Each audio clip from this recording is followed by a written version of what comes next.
I was chastising. That was chastised. We got chastised by the director. Director chastises. And you can tell we're listening right here. Juice.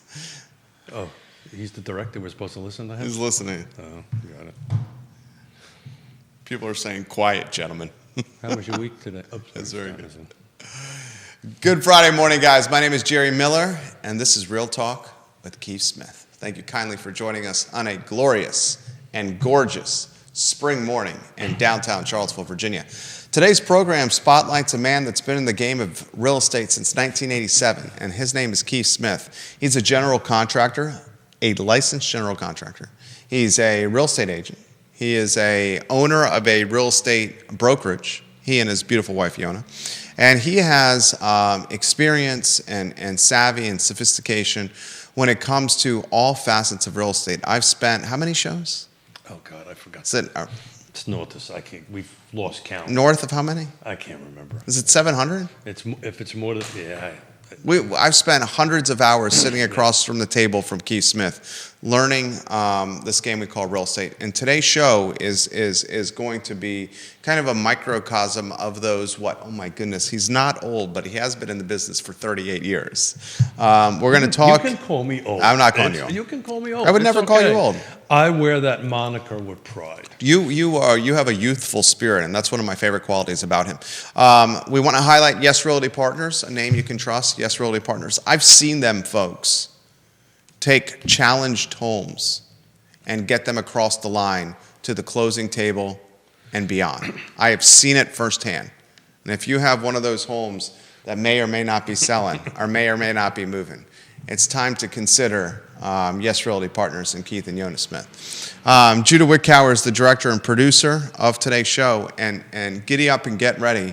HUD has its median family household income that's out, and the Charlottesville market is expensive. Well, the one thing that I didn't post in this, though, the number actually went down. Did it go down? It went from 124 and change to 123, so it's about 1,000. 124.2 is what it previously was. And it's 123 and change. So it's roughly 1,000. It's rough. Am I doing something wrong here, Judah? No. Okay. Yeah. I thought he was pointing at me. $1,000 less. Okay. So, but we're the highest area median income on it, and I think Kevin, our friend, kind of said, well, we don't compare to these other cities. Well, let me set the stage so then you offer your commentary here. And then viewers and listeners jump in here. The Charlottesville Metropolitan Statistical Area just ranked number 1 in the United States of America for area median income, AMI, per capita for 2025. 2025? 2025.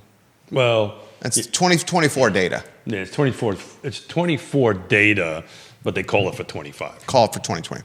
That is according to Fannie Mae and HUD. That means we have outranked every metro area in the nation. Number 2 is San Francisco. Number 3 is Washington, D.C. Number 4 is New York City. And number 5 is Boston. Ladies and gentlemen, it is getting more and more expensive to live in the Charlottesville area. Judah Wickower, get ready for Keith Smith to offer some commentary on this. And then I have my questions for you. Yeah, so it's not commentary. It's just, we've been talking about this for a while, and it's just in your face now that, we are per capita, make more income per capita than any other MSA. In the nation. In the nation, right? So an MSA is a metropolitan statistical area, right? So this is set up by HUD, and what they do is they draw these little magic lines around these jurisdictions. We talked about this on the intro, on the warm-up. In our MSA, it excludes Louisa. Louisa's in the Fredericksburg, I believe, MSA on it. So per capita, so I haven't figured out how many people are actually in those 5 jurisdictions, but it's probably about 250 plus or minus kind of thing.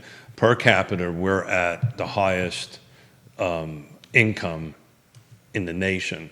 And we've been number 1 for a lot of things. I'm not really sure this is a good one to be number 1, but depends on how you look at it. And that's where depends on how you look at it. If you're looking at it from I want to buy a house standpoint or I need to afford to live here standpoint, this is not good for you. Well, if you're looking at this where you're trying to build a business and grow a business, and you're looking at this where you have upward upward or vertical earning potential, then this is a good thing because it's a sign of a strong economy. Well, the other thing that we're going to talk about is... Or is it a sign of a strong Well, economy? the other thing we're going to talk about is what we started last Friday about the cost of waiting, the opportunity cost of waiting. But we'll talk about that a little bit later in the show. But yeah, so it's just tremendous amount of pressure putting on the housing stock. It makes those of us who are in the housing affordability space, our job even that much harder. But we talked about this on the show for many, many times before, and I talked to clients about this.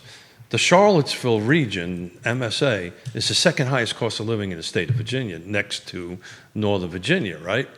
I think, and Kevin said something about, well, San Francisco and New York can get different things, and I was about to say earlier. I think he alludes to the amenities, Yeah. the job market, and the 100%. offerings of San Francisco and New York and how they are uncomparable to what Charlottesville's offering. And I don't disagree with that. And he says this is a direct result of work from home. A direct result of work You're from home. talking about the income thing. The income thing No, in I Charlottesville. disagree. I Kevin- think that's a big piece of it, Keith Smith. It could be, but that's not what I think the majority of that is. Stephanie Wells Rhodes, let us know what you think. So nationally, last year, the average buyer was 57 years old. Okay. I can't, we don't have the data for Charlottesville because the Charlottesville folks don't keep track of that, the age of the buyers. So what you're seeing down there, and we're seeing it right now, a lot of our buyers, they're retirees, they're older in their years, they've cashed out of the Northern Virginia or Northeast market, back to our conversation we had on last Friday, right? They're just bringing wads of cash down here, and this is increasing the income because they're bringing their income with them. Even, I had somebody yesterday goes, well, people are retired. Yeah, but they're living off their retirement income, and that counts as income, right? And these people have huge pensions, right, or whatever. They're not the copper fireman that's coming down like my father. Then he came down in 99, or 89, with a $20,000, pension per year. These are huge pensions that they come in. And that's really the bigger influx, I think, on this jumping so high, is the people are relocating here because they love it. They want to go to the... I'd love to know if that's actually, and I want to trust but verify. I trust but verify. We don't know. That's I know. the problem. How can we find that out? You can't. Because I think it is certainly retirees driving up the cost of living, but this is area median family income. Sure. So if it's area median The family middle. income, it's also going to be impacted by millennial families that are able to work hybridly or remotely in the Charlottesville area while maintaining jobs in DC, Manhattan, Southeast. I was playing double squash yesterday, and one of the gentlemen that was on the court playing against us made the comment that he is a family member that is working in finance in Greenwich, but has the opportunity to Greenwich, Connecticut, making a boatload, obscene amount of money. Yeah, sure. But his wife and children are living in Charlottesville. Yeah. And he is legitimately flying from Charlottesville to Greenwich Monday, Tuesday, Wednesday, and all the other days staying here in Charlottesville. So this number is much like the conversation we have about solving affordable housing. It's not a silver bullet. So it's not one thing. There's multiple different things that play into it. It's the retirees, right? It's the folks that are working from home. It is multiple different things, and this market just grew. And the important part, not the important part, the thing that I think we need to talk a little bit about, even though we might have shaved $1,000 off, it's still 123. I'm shocked that the HUD median family household income went down. It shaved off about $1,000. That surprises me. I would not have guessed that would have happened. Yeah.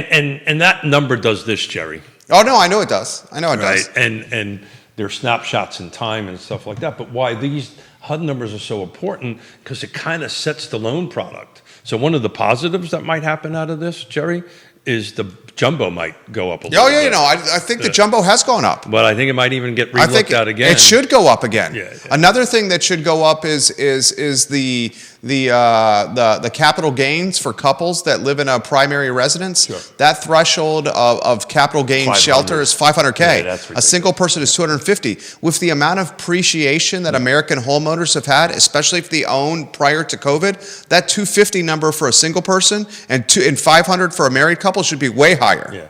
So jumbo will go Not up that I'm long. saying. Yeah, I get it. Jumbo will go up long before anybody does that because you're just taking tax dollars out of things. So that, of course. That's. But that's an antiquated threshold. Neil Williamson's got comments. I just do want to add a couple of things just before Sure. we read the comments. Comments are coming in quickly. Yes, sir. So I just want to make because I thought about this because I saw Kevin's post from the other day. And Kevin Yancey's a bear. And we appreciate the Bears' perspective. I love talking to him. Yeah. Like, he's a fellow brother service person. I love him. So the difference is, so I had a bunch of my New York family down last weekend, and we were sitting on the front porch Okay. and having a conversation. And I sat back and watched them, and you'll have this conversation with your New York family. The very first, we walked in, the very first thing they started talking about is traffic. And the traffic on what it's going to take to get back and drive back up and when they should leave. It just wasn't about, hey, let's go to a vineyard, let's go do whatever. It's a brutal way to live. That's the negative side. When you take a look at these San Francisco, New York, Washington, D.C., you think traffic's bad here? That is horrible, right? Yeah. My daughter travels from Greenwich, right, from Norwalk into the city to do a makeup job. It can take her 45 minutes or 4 hours, right? And it just depends on the traffic. So the quality of life for certain people are way better here than up there. Yes, I can go. Yonna and I love the Met, love the opera. I mean, we get to go see the Paramount here live, HD live, which is wonderful, but there's nothing like going to Lincoln Center and watching the Met live, or going to D.C. to the Kennedy Center and watch the National Opera, if you're into that kind of thing. It's a huge, huge difference. But for a small footprint town, you have all these pieces of those puzzles there for you to live the life you want to live. And oh, by the way, it doesn't take me 4 hours to go from Lake Monticello to here. I'll let you explain. Okay, so comments are coming in. Neil Williamson, president of the Free Enterprise Forum. Neil, I'm good going to see you yesterday. I'm going to go first. You at the car awards presentation? Is that where you saw Neil? Yeah, I did. Yeah, the car awards presentation. It was a great They did a great job. Now, did you know, realtors, and maybe folks don't realize this, you can be nominated or voted or awarded a Hall of Fame recognition while still being alive. In years past, you had to pass before you were allowed in the Hall of Fame. Now you can still be above ground. And a shout out to Greg Slater, got the Realtor of the Year.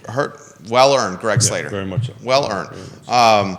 Let's see. Neil Williamson is watching the program. And Mr. Williamson, guys, is the president of the Free Enterprise Forum, and he is an all-around good guy. And donate to them, please, because he keeps us up to date on what's happening in the local journal. I'm going to go Jason Howard after Neil Williamson, Vanessa Parkhill after Jason Howard, and then I'll go back to you, Kevin Yancey.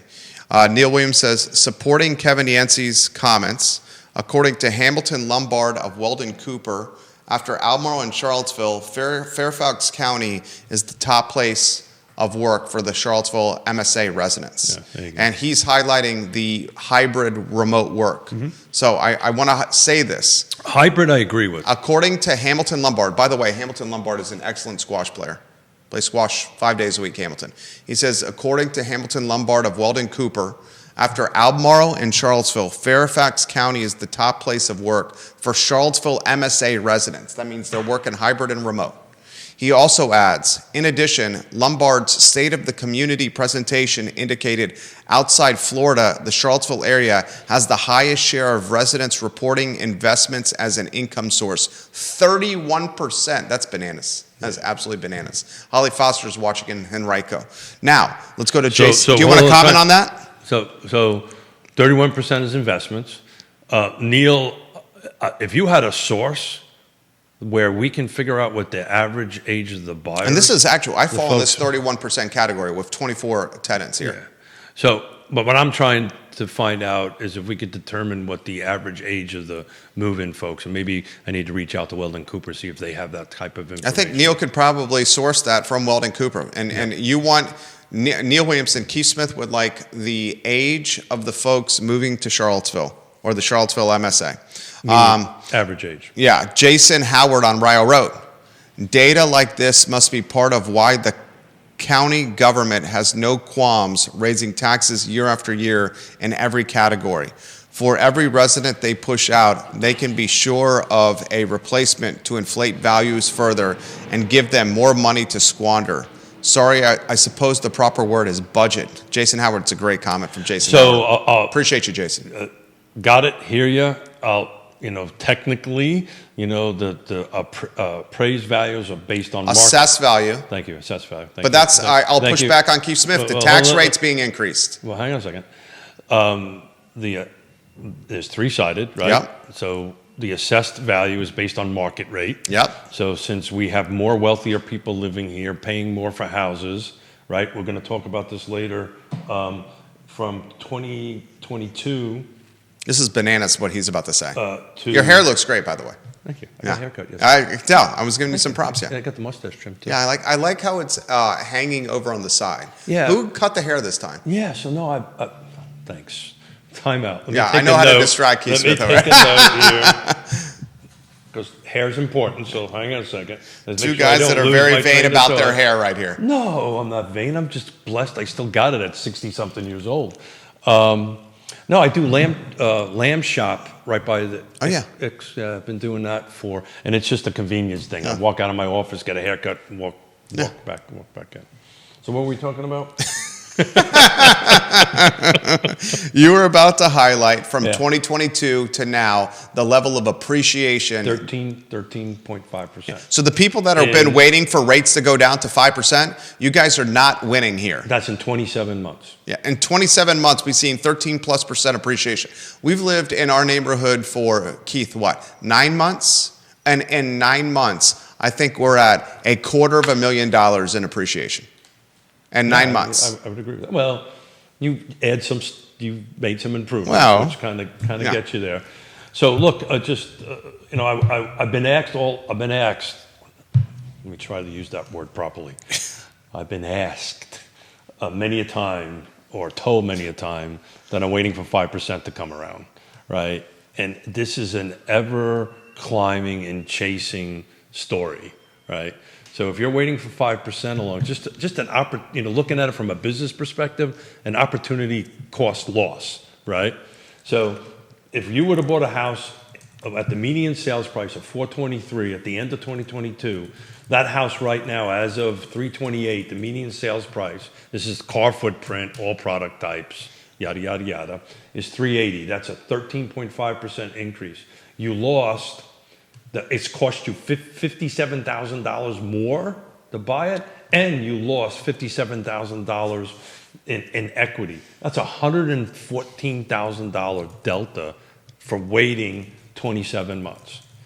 And that ratio, it may not be 2 years from now 13%, maybe it's 10% or 6% or 8%. But that trajectory is just going to keep on climbing. There's opportunity costs lost. Now, people may not be ready to buy, but when the old adage is what's the best time to buy? Now. Yeah. Start building your equity, and then I needed to try to come up with a better tagline than date the rate, buy the house, marry the house thing. I kind of hate that. You build equity in your home, not the interest rate. Right? So you don't build equity in your interest rate, you build it in your home. If and when we go back to 5% and everything I'm reading, and, they don't have crystal balls, I don't think we're going to see 5% for a substantial period of time. Vanessa Parkhill watching the program. It's wonderful that so many in our community, she says, earn a nice living.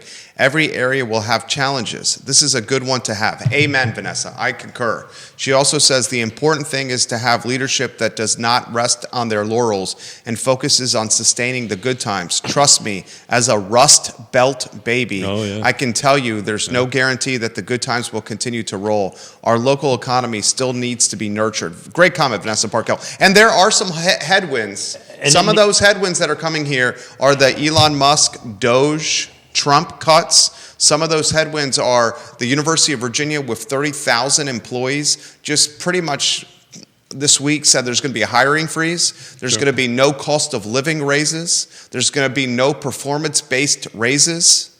And there's going to be no unnecessary discretionary spending associated with research. A letter from President Ryan to the 30,000 University of Virginia employees. That's a headwind. How long that will last, only time will tell. When I was getting my hair cut yesterday, this topic came up. And the topic came up of the, number one in the country for AMI and blah, blah, blah, blah, blah, blah, blah.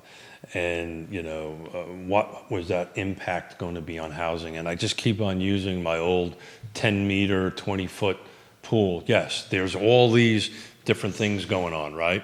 And what's going to happen is the kiddie pool, which is the inventory, might grow a little bit, but the 20-foot side, which is the 10-foot meter side of the pool where the folks jump into, it might go down a little bit, but it's just this unbalance. And the only way you can rebalance this, and this is a whole topic for another show, and people will debate this, is you've got to change the dynamic of the inventory. And how you change the dynamic of the inventory is to add more new units to that. Is that going to happen anytime soon? In Greene County it will, but not in the rest of the jurisdictions anytime. Viewers and listeners, let us know your thoughts. We'll relay them live on air. Greene County, if Neil is still listening. He is still watching. Yonna and I at Spring Creek in the last 2 weeks have written 4 contracts out there. They are rocking and rolling. Spring Creek is red hot. I apologize.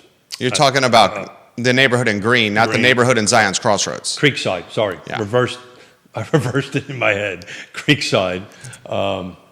And we sold 4 units out there. So units are starting to come out of the ground, get under contract real fast out in Greene County. So keep an eye out in Greene County for new construction, guys. Jamie Turner watching the program. We're going to get to JT, the mayor of Gordonsville, here in a matter of moments. In fact, why don't I bring Jamie in right now?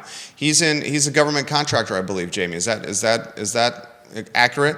He says, what will be interesting to watch is Doge and Doge's impact on the area, which will hit both the largest economic drivers, UVA and the government. Doge is hitting the University of Virginia now. I'll highlight this again. What's the number one? Yeah, government contracting in the Commonwealth of Virginia as it applies to GDP. I will highlight this again. Jim Ryan this week wrote a letter, and this letter was leaked on social media and passed on to us by a dozen people. This letter said from the president's desk that it's basically a hiring freeze right now at UVA.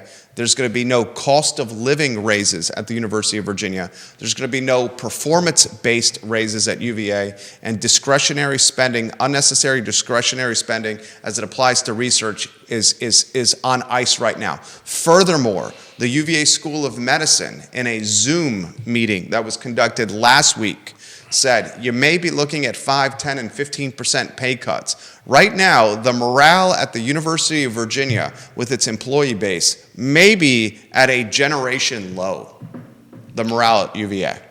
I'm just reading an article that just came across from Reese Media. NAR just eliminated 61 positions. Yeah. It's probably good. It's not towards... it's good.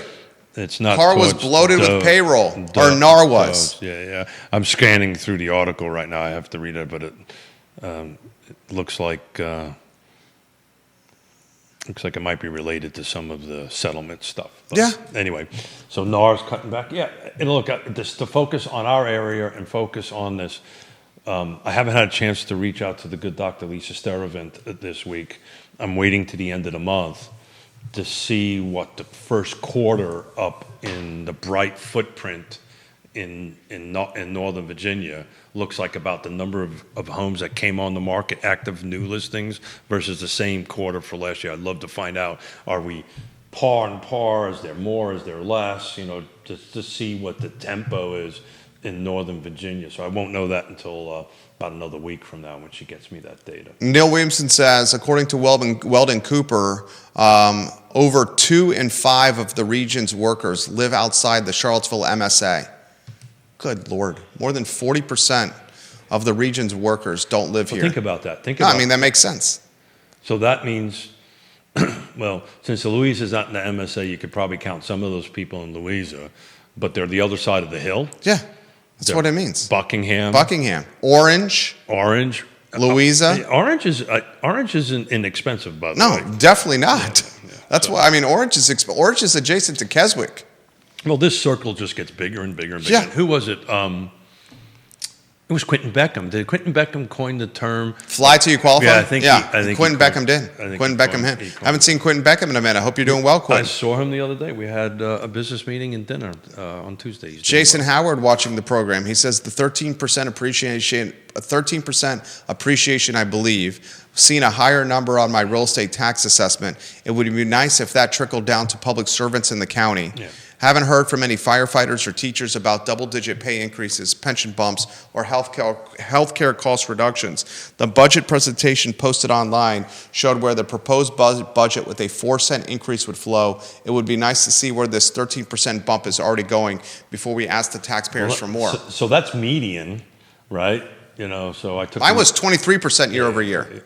Well, that was your assessment. 23% assessment. This is market value, Yeah. right? This is market value. So that's median. I just wanted to kind of do the math on if I would have bought at the end of 2022 and I bought now interest rates are a little higher, right? Not much higher, because at the end of 2022 we were hitting 7% already, and we're kind of around the same price point at this. But you're paying $57,000 more median average price. That doesn't mean some are higher or some are lower. So you're losing a total of 114 grand. If you waited 2 years, you lost $114,000. Juan Sarmiento, Louise is getting expensive. There is not any way I could live in the home we are living in right now. Yeah. He's watching the program. Yeah, and that just, thank you, that just adds to the point I'm trying to make is houses are getting more expensive. Interest rates aren't dropping down. We got more income coming here than ever before, right? Bigger dollars than ever before, which is raising the whole AMI. And this wrap it back around to what I kind of do for a living. This is when you need a trusted advisor on the other side. I'm not trying to make a selfless plug for myself. I'm really not, because there's a lot of great real estate agents out there. But you need somebody that knows how to interpret this, manage this, and go through. I mean, I can't talk about it anymore because we're trying to do it. But there was a reasonably priced in today's market home at Lake Monticello for $340,000. Do you happen to know the owners of this reasonably priced home? I am trying, brother. We've been doing this long enough to know that. Do you happen to love them dearly? I love all my clients dearly. Okay. Did one of them happen to bring you into the world? All my clients bring me into the world. Nice try. This is. Are you trying to do a Ned Galloway on me, right, and get me to say something I'm not supposed to say? I don't want to say because I believe in jinx. I know you do. I do. So Yonna certainly does. Oh, I guarantee you that. Right now, I'm getting the shame, Jerry. Yeah. Your ass is in trouble. Yeah, I know. And basically, what they're talking about is don't talk about something until the ink is dry, is what he's alluding to. And closed. Yeah. Yeah. Reasonably priced home, great condition, great location, multiple offers at the 340-ish range, right? So that just tells you, as it should, 100%. That just tells you the story of this sucking sound of this 20-foot pool of buyers. As soon as something comes on, they just suck it over there. Another piece of new construction information, Colonial Circle, right? Stanley Martin, they got 200 units going in there that are attached and detached new construction units. I was in a meeting yesterday. They're over a third sold out already and will probably by the end of the year get north of 50%, close to 75%. So they're projecting to build out that in 24 months. Now, as a recovering developer and builder, when I used to build projects of that size, and somebody told me I can build it out in 24 months, I tell them, get the hell out of my office. But it's going to sell out. It's pretty close to making that happen, and within 24 months, then we're done. No more new construction, no more new opportunities out there to buy in Fluvanna County. Kevin Yancey, are you alluding to prices potentially falling here because of the layoffs associated with Doge and Musk and Trump and the cuts? Not going to happen. I need to highlight to you, respectfully, sir, that prices are not going to fall. Kevin Yancey. No. Well, I want to emphasize that. He's been alluding to this for years. Another guy that can be bearish at times that I follow on social media, I respect him tremendously, Eric Thompson. Who believes a downturn is on the horizon, and he says absolutely prices are going to fall. Kevin Yancey, Kev, my friend, look. So it's always these big. You're not reading the tea leaves correctly. When, right? Yes. At some point there will be a pendulum swinging the other way. Here's the reason why I will stand on my laurels that is not going to happen. Buyer pool is too huge, way too much cash out there in the marketplace. That might change. Even if 5% mortgage rate should happen again, those buyers sitting on the sideline that are not even in the pool yet are going to start jumping into the pool. The problem is you just don't have enough units to buy. We went, depending on how you talk to, between 2007 and 2010, when the time of great unpleasantness happened in it, we went from producing 2 million new units a year nationwide to 300, and we stuck between 300 and 400. So we're short, I guess, depending on who you talk to, just to keep up with current demand, not including this huge pool of Gen Zs and millennials that are trying to get into the market, that are sitting on the sidelines, there it is, that are building cash. Oh, by the way, I got family members, dinks that are family members. You know what dinks? Dual income, no kids. Mm-hmm. They got a puppy though. No puppy. Dual income, no kids. Been trying to get into the housing market for 24 months. Yeah. Bidding wars, pricing them out. But you know what those dinks are doing? They're stockpiling hordes of cash. That's exactly what they're doing. This couple, we're talking young millennials, both employed. That's exactly These dinks, both employed, probably flirting with somewhere between 200 and 250 so this house of combined household income. So this house that should remain nameless, yeah. Right? So my buyer profile is like, okay, well, it's not Keith and Yonna, yeah, because primary's on the second story, yada, yada, yada, it's yada. Dinks. It's younger people. Yeah, dual income, no kids. It's younger. That want to start families. It's younger people. Yeah. Right? So I'm thinking, okay, so we're going to see a lot of... this couple is hoarding cash. So let me get this out. Yeah. So I'm thinking we're going to see a lot of 97 threes, right? 97% loan, 3% cash. I'm going to start seeing a lot of, I need closing cost assistance. Oof. Right? This is what I'm thinking, okay, this is... But that's not what you're seeing with these multiple offers. 100%. Are you seeing 20% downs? And more. 20% downs is what, 68 at that point? And more. Yeah. These are the dinks that have hoarded cash and been priced out for 24 months. They are not old people with gray hair. That's what I'm saying. Mm-hmm. I got a set like that in my family. In this unnameless situation. Yeah. You know, that was, I mean, it was just logical, right? Kevin, and viewers and listeners, you are underestimating the young millennial and the Gen Zer that's been on the sidelines for 24 100%. to 36 months. And who wants to get in the market. Who is dying to get in. Who 100%. is very well employed. 100%. And are like, you know, not doing the latte factor. Oh, no. These folks are... They're doing this like dude, 50 grand a year, putting the money aside. Yeah, because they're not boozing. Because what is our income?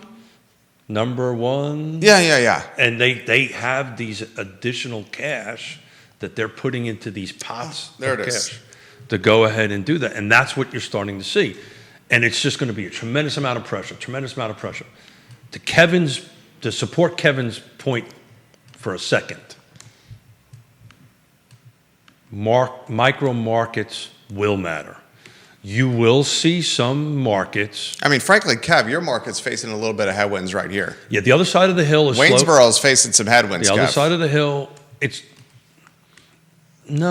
the other side of that, because we looked at it on a couple of shows ago. It's growing.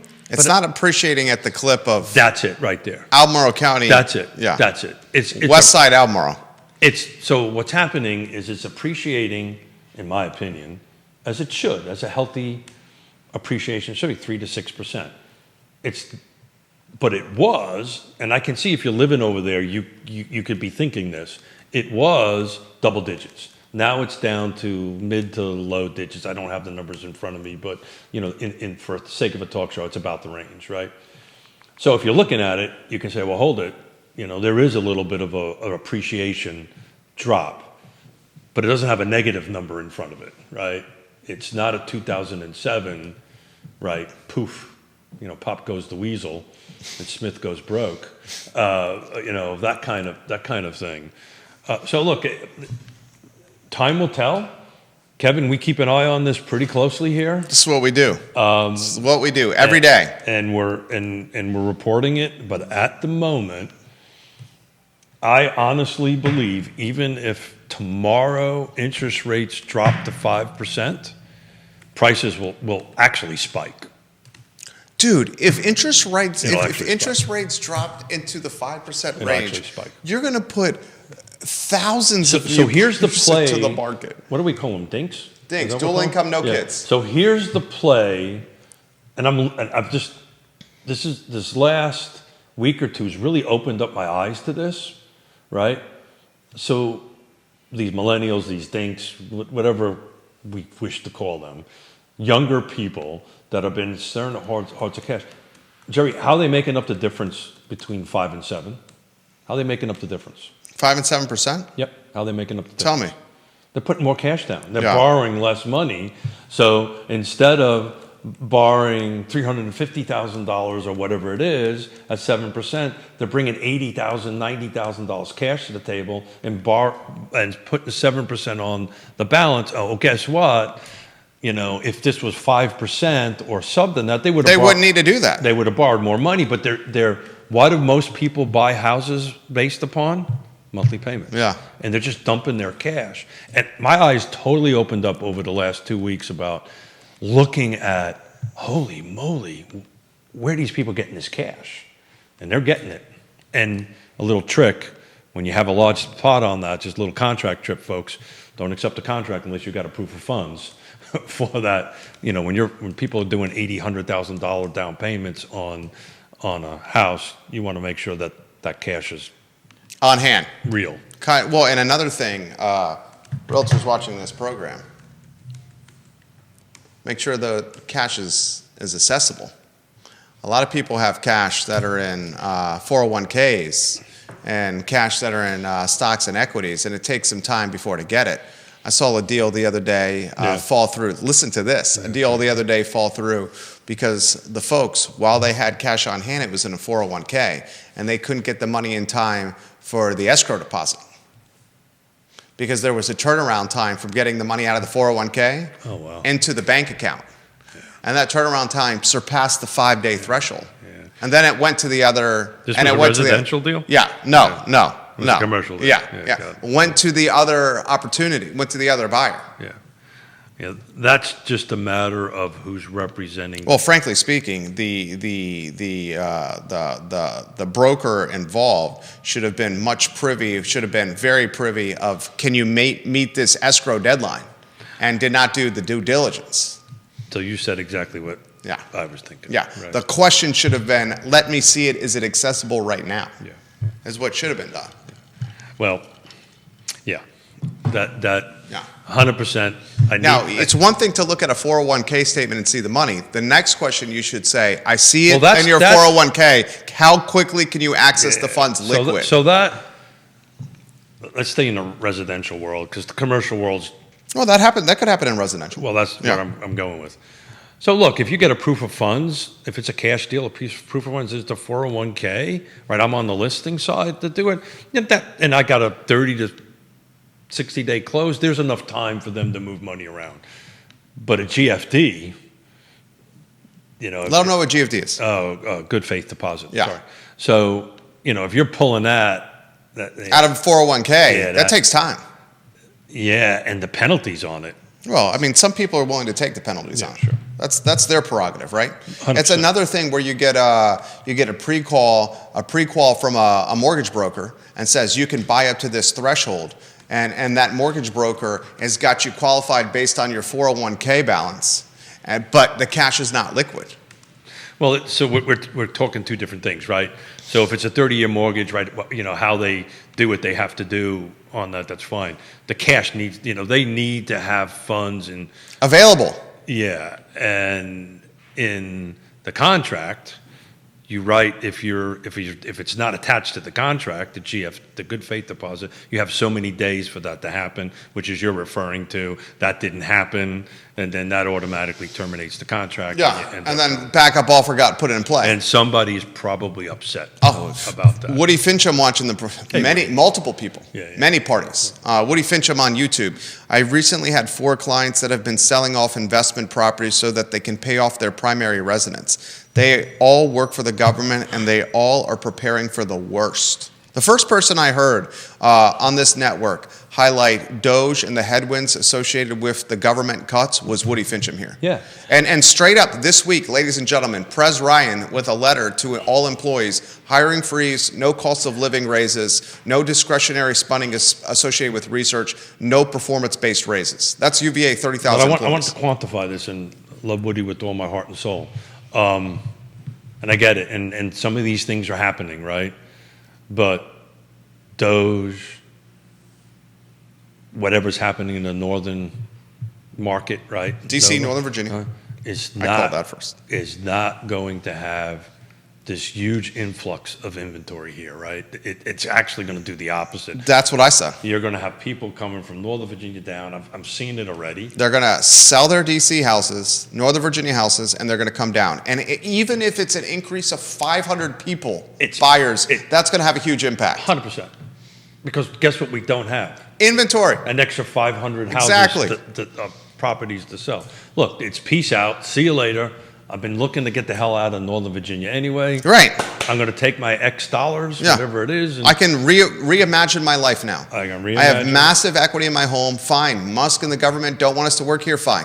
I'm going to go down and do this, and I have some runway. I have some. I got a buyout. So the severance. So we had this conversation last Friday, and it's interesting. Cobra Healthcare. The interesting thing is so that's what happened in 87, 80. When we started building. But it was more at the blue collar level, right? Right. It was more of the cops, the firemen. They were retiring out of New York. I mean, we've done hundreds of houses like that for these folks. Sold their house on Long Island back in '90 for $200,000 or whatever it was, $250. Came down here, had something built for $150. These were much different numbers. But you're right. And until I read this article. Or started digging into this on Monday, just the number, the volume of the cap of the dollars that are coming in here is just freaking huge. And, when we beat San Francisco, freaking San Francisco is number 2 per capita. That tells you all you need to know. Bingo. And yes, it's a different lifestyle and da-da-da-da-da-da, and I get all that, right? But I would say a better lifestyle. Well, it depends. If that's what people like, God bless them, and that's where they go. But I'm just talking about dollar to dollar. And oh, by the way, what you can get, I'm getting into trouble here. What you can get is just, it's amazing. Anyway, it's going to be a constant pressure. Multiple people are asking the question, can Keith put in that appreciation amount, the opportunity cost of not buying a home, into perspective? Again, your post. Yeah. Guys, listen to this. So, you want me to recap it? Oh, please. Okay. So, Gary Palmer, we love you. Alex Hey, Ruby, Gary, we love how's you. it going, Carly man? Wagner, we love you. hey, Carly. Scott Thorpe, you're crushing it over there with real estate and listings. Ray Cadell, what's up, dude? I love Ray. At the end of 2022, the median sales price and the car footprint, so by the way, this includes Louisa, right, which the MSA does not, was 423. As of today, the median sales price, as of this morning when I ran this for the same car foot, this is all product types, right?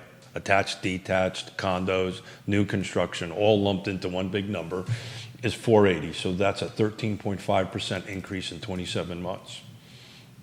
So if you would have waited to buy, you're paying $57,000 more for the home, and you're losing equity of $57,000. So your opportunity cost, like if you look at this from a business perspective, you've just lost $114,000 by waiting 27 months. And the rates still haven't gotten to 5%. And I'm not trying to laugh here. No, well, it's just a complete misread. So it's funny. It's not funny. It's sad. Because I know people that are in this position. I know you do too. And this is a matter of. It's a complete misread of the what. Yeah. So they're afraid. They're frightened. They don't. It's. You have to help these people. Bad counsel. You have to help these people navigate themselves through this, and you've got to figure out. I learned this when I was 19 years old, 18 years old, when I was attached to the U.S. embassies in the Soviet Union, and the ambassador told me this thing that's stuck in my head ever since. You need to explain something to the person on the other side the way they understand it, not the way you understand it, right? So sometimes I tend to go down, I sometimes forget that and get too geekish or too whatever, but sometimes I have to constantly remind myself, okay, I need to explain what's in my head, which is a scary thought in itself, to somebody else in the way they understand it, not the way I understand it. And that's hard to do, very hard to do. So that's part of what this is going on here. You need to sit down with the family or the dink that has this money. So if you're waiting for 5%, it's not going to happen. Here's the math, right? So do it now, because if you wait another 24 months, who the hell knows? It might be another 114. It might be less, but it ain't going to go the other way. It's going to be more. And then, you can, when it drops down to 5%, you can refinance it, put a little bit of cash on the side. If you don't want to use all your cash for your down payment, for your refi at a later date, whatever it is, you can go ahead and do this. But, look, I was going to add to this post, which I decided not to do it, what the mortgage projections are for the next 12 to 20 months. Yeah, I don't even buy those projections. And is that why you didn't? Because you see the projections being so wrong? Yeah, this cup of coffee's got a better chance Right. of 100%. predicting that. We just know it ain't going backwards anytime soon.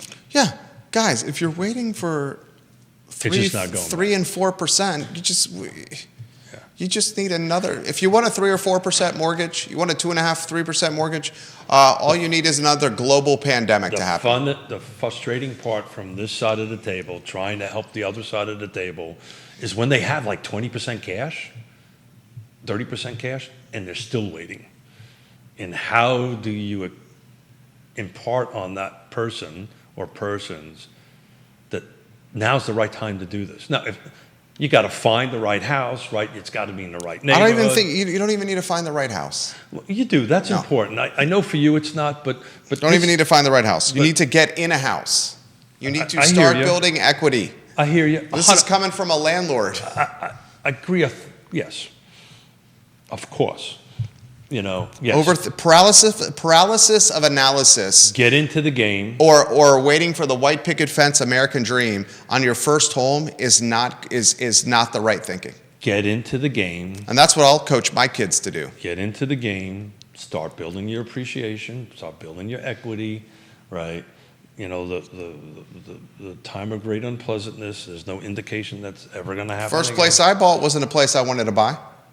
Damn glad I have it now as a fully paid off rental though. Yeah, so there's a flip side to this too. People are just waiting for longer. The average age of the first time home buyer Is older. was 38. Yeah, which believe- is bananas to me. And I don't know if That is Neil- bananas to me. I can't do this quickly, and if Neil's still watching or somebody else can do it. I believe that was a 4-year jump in 1 year. I believe the year before it was at 34. I may have that number wrong. I know it's 38 now, right? And this is kind of tags along where people are waiting to have children to later on in life, which is a whole different topic and a whole different discussion as an old guy that is about ready to have his 4th grandchild. Congratulations. Thank you. And thinking about how awesome I am as a relatively healthy 60-something year old young man for 4 grandkids. That can spend time. That can enjoy them. That I can enjoy them. Yeah. If you extrapolate that math, if you're having kids at 36, 38, 40, we're blessed. My parents, my grandchildren are hanging out with their great-grandparents. Yep. And know their great-grandparents, and their great-grandparents are impacting their lives. They care more about them than us, right? No, seriously, they talk about them. They are at the age that they can recognize that, and they ask how my parents are doing, and I miss my parents, they want to go see it. They are actively talking about that.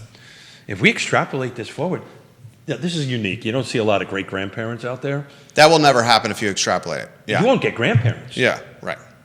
Dude, I'm sorry. Yeah. Right? So just think about what that now to push back on what you're saying, with the technology and innovation associated with modern medicine, we will live longer. Got it. While dinks, young millennials and Gen Zers are waiting longer to have kids, grandparents will live longer as technology makes life expectancy longer. So as a guy of a certain age that doesn't sleep very well. This is where he's going to say, do I really want to live to 100? Is that what you're going to say? Oh, no, I would like to live as long as I can. Healthy. Right. That's the key. Right. Healthy. Yeah. But a guy who doesn't sleep at night, right? I got up in the middle of the night, I kind of mapped out, because if it goes forward, if the age of people having kids keeps on growing, right? So the 38, 39, or 36-year-old that's having kids, and if their kids wait to 38, 39 to have kids, and oh, by the way, you got to tack on 3 or 4 years before that little person can recognize the grandfather, right? Your math is way off, right? You got to live north of 100. I don't think we're going to get to a society from an average age of whatever, I don't even know what the hell we are now, to 100, right? I don't know what our median age in this country is. I don't know what that is either. I would imagine in the 70s or something like that. You brought some fire today. Oh, look at that. Yeah. Quality ammunition. How was your week? It was fantastic. Hey, what's your weekend plans? Man, I got a lot going on here. You got family, right? Yeah, got family. Had in-laws in town for the month of March. We have actually a lot going on this weekend. Cool. They go back to New York on the 5th of Saturday, so this is the last weekend to end the month of March in-law extravaganza. So I would imagine... They got to be loving it. Oh, they love it. That's absolutely love it. I cannot overstate how much I love being a grandfather. I love my children. I love my family. But our son is on spring break this coming week. Oh, yeah. Oh, they're eating it up. Yeah? Eating it up. Our first grader. And how much are they spoiling them? Oh, a crazy amount. Both the 2.5-year-old and the now 7-year-old are very fortunate to have grandparents like this. I told somebody the other day, if I could have started with them, I would have. It's really great to spend time. It's very different than being the actual parent. Yeah. The actual parent is. I said this the other day to someone who was expecting their second kid, and I said, parenthood I described like this: the best, hardest thing ever, 100%, and the longest, shortest thing ever. 100%. I can't believe I have a 7-year-old, but then I'm like, certainly feels like at times that he's a 27-year-old. And then our youngest didn't sleep for 7 straight months. Oh, really? Yeah, seven months straight. Our Yaz was colicky for about that amount of time. But before you know it, my friend, that 7-year-old I see it already. Is going to be 27. Yep. And won't have anything to do with you. So, see it already. So well, your family, your daughters enjoy spending time with you. They go out of their way. Yeah, but there's cycles. there was a time, you know, and you'll find that they bounce back and forth and they move around. But, you know, there was a time, you know, crazy old man, get away from me, right? And now it's the opposite. And they still call me a crazy old man, but they let me hang around every once in a while. But, it's going to happen before you know it, brother. Keith Smith, Yes Realty Partners. Keith Smith, Yes Realty Partners, a name you can trust. Yes Realty Partners, Keith and Yonna Smith. When's the time to buy? Now. There you go. Real Talk with Keith Smith online, realtalkwithkeithsmith.com, where all the shows are archived. The folks that you can trust in real estate, realtalkwithkeithsmith.com. Google the car 2025 winners. It was some pretty awesome pool of folks. Google them. If you know them, reach out to them and thank them and congratulate them. Some awesome names. Judah Wickower, thank you. Keith Smith, thank you. I Love CVille show, guys, at 12:30. So long, everybody. I like your shirt. Nice shirt. I like your shirt, too. Let's see, Doc Keith. Yeah. Flew by. Yeah, unbelievable.